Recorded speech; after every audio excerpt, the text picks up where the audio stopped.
of unclassified weather modification programs by the government. But those who fear chemtrails could be secret biological or chemical testing on the public point to the 1977 Senate hearings in particular, which confirmed 239 populated areas had been contaminated with biological agents between 1949 and 1969. Later, the 1994 Rockefeller report concluded hundreds of thousands of military personnel were also subjected to secret biological experiments over the last 60 years. But could secret testing be underway yet again? I'd rather it be something inert and benign, something that's, Draft. KSLA News 12 discovered chemtrails are even mentioned by name in the initial draft of House Bill 2977 back in 2001 under the Space Preservation Act. But the military denies any such program exists. Jeff Farrell, KSLA. And, it turns out until 9 years ago, the government had the right under U.S. law to conduct secret testing on the American public under specific conditions. Only a public outcry repealed part of that law with some exceptions. Hello, everybody. Welcome to Don't Tread on Me, December 16, 2009. What we'll be discussing today is chemtrails, weather modification, adding toxins to our atmosphere, and what appears to be testing of chemtrails and particulates being added to the atmosphere to remove sun rays by bouncing them off the reflective surfaces of said particles back into the space, which would cause global cool down. And if you should look up global dimming, there's a whole hour of documentation on it. There's something about visible particulate floating around that comes from emissions that reflect the sun rays and causing global dimming. Anyways, we're also going to be looking. Listen, John Holdren, P. Holdren, admits in an AP article that on global engineering that they would consider adding particulates to the atmosphere so that they could reflect sun back into space to cool the Earth down. He said it's a experimental process though, but I do not see anywhere that anybody admits that they're doing experiments on it. And Kucinich made a bill, and he was asking about chemtrails for somebody to tell somebody about it, and they asked him to remove it out of the bill, so he did. Let's take a look. First, up, Time magazine says Moscow mayor is going to save the taxpayers $6 million by spending $6 million on airplanes to dump powdered cement, silver iodine, or dry ice in clouds to make them dump their snow. The only protesters seem to be people in the suburbs that are going to get the dirty snow dumped on them. They're going to get dumped 3 times the amount of snow, and it's going to be dirty. I don't know if they brought up the dirty part. Think about what I just said. And Bill Gates wants to take boats and suck water from under the ocean and spray it on top of the ocean and suck water from the top of the ocean and shove it underneath the ocean to change the surface temperature to slow down hurricanes. He's the one with the venture capital firm that he bought that gets ideas from people and develops them and comes up with ideas themselves. And that's in CNN that I read. And let's see, we're going to see 2 TV articles about chemtrails that I found that, if you'll notice, they are local TV news broadcasts. You'll see the most hard-hitting broadcasts are from local areas. Well, here we You know what I'm saying, local newscasts as opposed to national newscasts. We should also think about HAARP, H-A-A-R-P. You should look into that. That's another weather modification tool. Maybe get a little snippet on there about that by the end. Let's see this Time article here. Time.com. I'm just showing you this stuff so you can go look it up yourselves, you know what I mean, so you can read it. Doubt it. That's CNN. Play. Tonight, a community in the San Bernardino Mountains has a real mystery on its hands. The official explanation here is that jet contrails are causing strange lines in the sky, and that it's pollen making people sick on the ground. But others are convinced it is something else, and they ask, is the government experimenting with our weather? There is a huge dust cloud. Longtime Cedar Glen resident Gretchen Sherman says she has never seen anything like it. Oh, it covered the entire Cedar Glen area. A cloud of dust, leaving a sticky yellow slime all over her car. It happened again last February, and calls began pouring into the local Alpenhorn newspaper. They had a tremendous upsurge of children that were not going to school at the time. Pharmacist Ed Burrows says it is the most mysterious illness he's seen in 22 years on the mountain. A lot of eye infection problems, upper respiratory problems, nosebleeds. The nearby March Air Force Base say it didn't come from them. Others said it was a pollen cloud. The Department of Health found a yellowish tint on a tissue submitted for testing. But, quote, there was no sign of any biological form, such as cedar pollen, and the test was ruled inconclusive. And it wasn't long before things ballooned into a sky-high mystery. The story is not just here in Crestline and the alleged yellow cloud. People say the government is up there in airplanes spraying all kinds of chemicals to change or manipulate the weather, leaving what you see there, and they call that a chemtrail. So when I look at their electric or contrails, you're telling me they're chemtrails? Yes, that a contrail would be dissipated by now. It would? Yes, it would. Chemtrails. On the internet, they are cited as proof of the government creating clouds to combat global warming. In response, the Air Force says that, quote, there is no such thing as a chemtrail. The actual contrails are a safe and natural phenomenon. And that people are seeing more contrails simply because there are more jets forming large clouds, depending on weather conditions, as in this video of alleged chemtrails shot near San Francisco. I think these are contrails. Professor Gregory Benford of UC Irvine works with the Department of Energy on weather research. That's very odd. They could be very large contrails. He says the DOE doesn't know of any jets spraying chemicals to affect the weather. However, he says we will engineer geoengineering, sorry. all these to get the right kind of clouds we actually want. It is called geoengineering, fighting global warming by putting a chemical dust in the atmosphere and reflecting harmful radiation back into space. You could use barium oxide, for example, which makes big fluffy clouds. You could use tiny little bits of aluminum, which is benign in the environment, and essentially manage the climate. And what I found was unusual spiking since the early 1990s in barium, aluminum. But Rosalind Peterson. Isn't it strange? This is exactly the type of chemicals and stuffs that they are talking about adding to the air.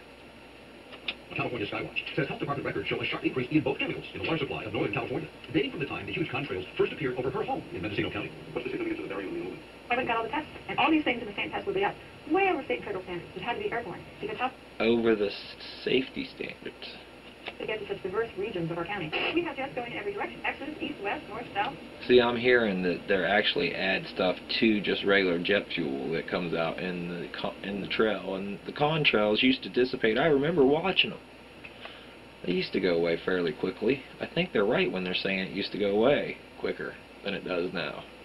Circle. There is something going on in the air. I don't know exactly what, but I think there's some experimentation. Is it legal? I doubt it. They probably got some kind of quirky screw legality that they're using to do it, but I do not think it should be legal. It seems like it would be a crime against humanity. Had a public discussion.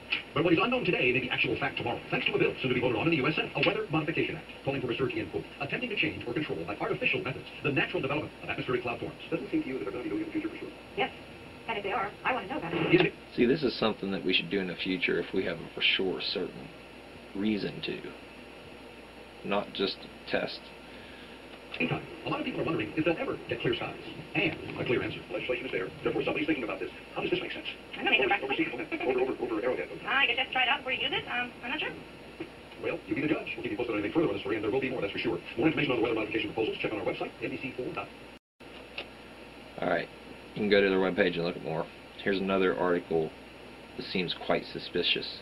What I'm saying is they say they're experimenting, but they don't say where they're experimenting. Maybe. Now here's KLSA-TV. Could a strange substance found by a southwest Arkansas man be part of a government test? Well, that's the question at the heart of a phenomenon called chemtrails, now getting widespread attention. Well, tonight, KSLA News 12 investigation reporter Jeff Farrell shows us the result of testing we had done about what's in our skies. It seemed like somewhere it was just crisscrossing the whole sky. It was just like a giant checkerboard. Bill Nichols snapped several photos of the strange clouds from his home in Stamps, Arkansas. They begin as normal contrails from a jet engine, but do not fade away like a normal contrail. Soon after, he saw particles in the air. You know, because we'd see it drop to the ground in a haze. Nichols then noticed the material collecting on the ground. This is water and stuff that I collected in bowls. I had it set out in my backyard on my dad's pickup truck. KSLA News 12 had the sample tested at a lab. The results? A high level of barium, Cadmium, chromium, lead, arsenic. 6.8 parts per million, more than 3 times the toxic level set by the EPA. Armed with these lab results about the high levels of barium found in our sample, we decided to contact the Louisiana Department of Environmental Quality. They told us that, yes, these levels are very unusual, but at the same time, they added the caveat that proving the source is a whole other matter. Barium is a hallmark of other chemtrail testing, which even attracted attention from a Los Angeles TV station. There's already no shortage of unclassified weather modification programs by the government. But those who fear chemtrails could be secret biological or chemical testing on the public point to the 1977 Senate hearings in particular, which confirmed 239 populated areas had been contaminated with biological agents between 1949 and 1969.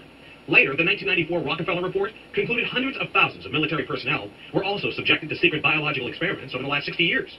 But could secret testing be underway yet again? I'd rather it be something inert and benign, something that's, not causing... Yeah, I think you look into the laws that let them do that. They're still there. If they have reason, if they can figure out the right reason, they are allowed to do it by law. It seems like that seems crooked.